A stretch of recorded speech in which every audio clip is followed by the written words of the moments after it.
सलाम, नमस्ते, सत श्री अकाल। मैं हूं रजा और आप देख रहे हैं रजा ग्राफी की गाजा स्पेशल रिपोर्ट। गजा, लेबनान, मिडिल ईस्ट में जो कुछ भी, खासकर इस रिपोर्ट में फ़िलिस्तीन के खिलाफ, गजा के खिलाफ जो हो रहा है, मैं आपको बताने वाला हूं। इजराइल के सबसे बड़े अखबारों का एक बड़ा अखबार है हारेट्स। उसने एक बार फिर से एक बड़ी रिपोर्ट पेश की है और सबूत के साथ, और इजरायली सैनिकों के इंटरव्यू के साथ पेश की है। हजरात, हारेट्स ने खुलासा किया है कि हमने इजराइल के सैनिकों का कुछ का इंटरव्यू किया जो गाजा से लौटे हैं। उनकी मानसिकता कुछ यूं है जो आपकी स्क्रीन पर है। कहा गया है कि इजरायली सैनिकों का मानना ये है, उनके दिमाग में ये डाला गया है कि जब आप गजा में घुसते हैं हथियारों के साथ तो आप भगवान होते हैं, आप देवता होते हैं, यानी आप किसी को भी मार सकते हैं और जो चाहे वो कर सकते हैं। एक इजरायली सैनिक का इंटरव्यू इन्होंने प्रिंट किया है और उसमें उस इजरायली सैनिक ने कहा है कि जब मैं गाजा के अंदर गया और जो भी हमने किया और जो हम कर रहे थे, जिस तरह से आज़ादी से, ऐसा लग रहा था कि मैं नाजी हूँ, यानी हम नाजी हैं और सामने वाले ज्यूस हैं। यानी एक वक्त में जैसा हमारे साथ किया गया था वैसा ही हम उनके साथ कर रहे थे और ये फीलिंग्स बहुत अच्छी थी। वहीं एक दूसरे सैनिक का इंटरव्यू ये छापा है हारेट्स ने, जो बड़ा खौफनाक है। इस सैनिक ने इंटरव्यू में बताया कि सुबह ही सुबह हमारे कमांडर हमारे पास आए और हमें गजा के अंदर लेकर गए। जिस इलाके में हम गए पूरे इलाके में कोई नहीं था। दोस्तों, इस इंटरव्यू के साथ साथ आप इमेजिन भी कीजिएगा, तसव्वुर कीजिएगा कि इजराइल का सैनिक बता रहा है कि उस पूरे गजा के इलाके में गली में कोई नहीं था। गली थी, उस गली में कोई नहीं था। सुबह सुबह का वक्त था। देखा हमने कि एक छोटा सा बच्चा जिसके हाथ में एक खिलौना या फिर हाथ में एक मुट्ठी में मिट्टी थी जिससे वो खेल रहा था, जाहिर सी बात है, और पूरे इलाके में कोई नहीं था, तो इसका मतलब उसका परिवार भी मारा जा चुका था। अब दोस्तों, खबर यह है जो इस इजरायली सैनिक ने इंटरव्यू में कहा कि हमारा कमांडर दौड़कर उस बच्चे के पास जाता है और उस बच्चे को पकड़ लेता है और हमारी आंखों के सामने बिना कुछ किए, बिना कुछ बोले उस बच्चे के दोनों हाथ तोड़ देता है और पैर तोड़ देता है और ज़मीन पर गिराकर उस बच्चे के सीने और पेट पर 3 बार कूदता है। यह हमारे लिए खौफनाक और हैरानकुन मंजर था, लेकिन हम चुपचाप देखते रहे और इसके अलावा कुछ न कर सके। क्यों? क्योंकि ये अगर काम कोई और करे तो यह गलत होगा, लेकिन अगर कमांडर करे तो सही है। हजरात मोहतरम, गाजा का हाल कितना बुरा है इस हारेट्स ने खुलासा किया है। इजराइल के अखबार ने ही इजरायली सैनिकों की मानसिकता उजागर की है, जिसमें आप देख सकते हैं कि शैतान और हैवान भी शर्मा जाए। उधर आज क्रिसमस का दिन है, ईसाइयों का सबसे बड़ा त्यौहार है। ऐसे में इजराइल के दोगले प्रधानमंत्री नेतन्याहू ने ईसाइयों को, ये देखिए, वीडियो जारी करके मुबारकबाद पेश की है, मैरी क्रिसमस बोला है और क्रिसमस की जो है मुबारकबाद पेश की है। लेकिन यही व्यक्ति वो ऐसा है जिसने गाजा और लेबनान में, फ़िलिस्तीन में चुन चुन कर सैकड़ों गिरजाघरों को तबाह किया है। देखिए,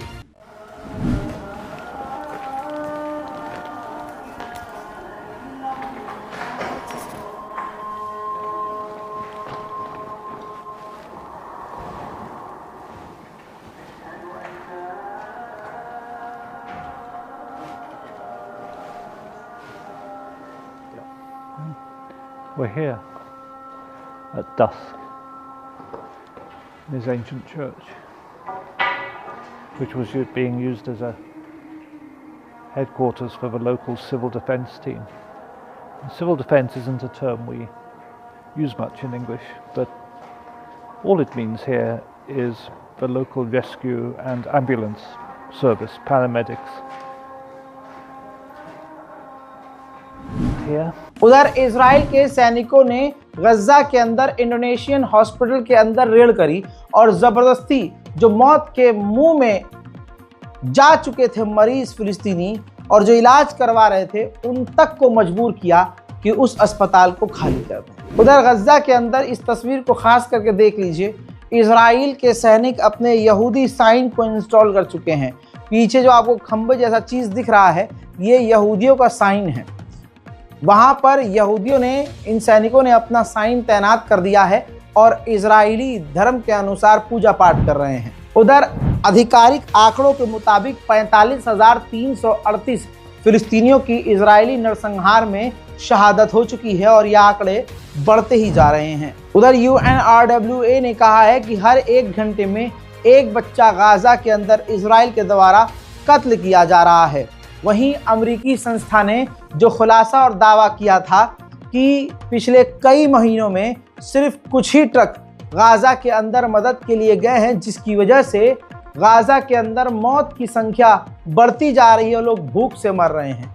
यह अमेरिकी ऑर्गेनाइजेशन की ही रिपोर्ट थी, लेकिन अमेरिका ने आधिकारिक तौर पर ही इस रिपोर्ट को झुठला दिया। इन तमाम चीज़ों के बावजूद इजराइल अभी भी गाजा पर खतरनाक बमबारी कर रहा है।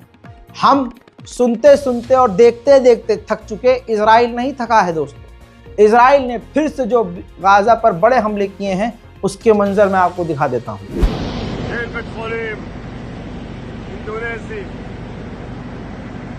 מה אתם חושבים? שבית חולים מרפאים או לומדים להרוג? זהו. שבאליה, תודה לכם. לא יהיה כיכרות אצלכם. תרקדו לנו על הדם, על העונש של הבנות שלנו. נגמר.